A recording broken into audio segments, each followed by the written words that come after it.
ነበረ ግን ያው ዶሮዎች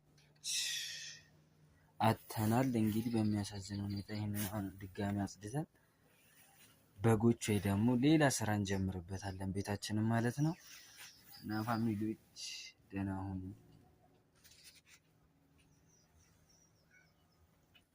ያው ፋሚሊዎች እንግዲህ ያው እንደዚህ እየሰበሰብነው ነው።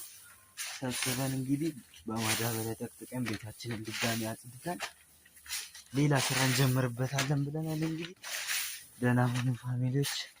ያው ስራችን እንግዲህ ይሄንን ይመስላል። ያው ሰብስበን ጨርሰናል።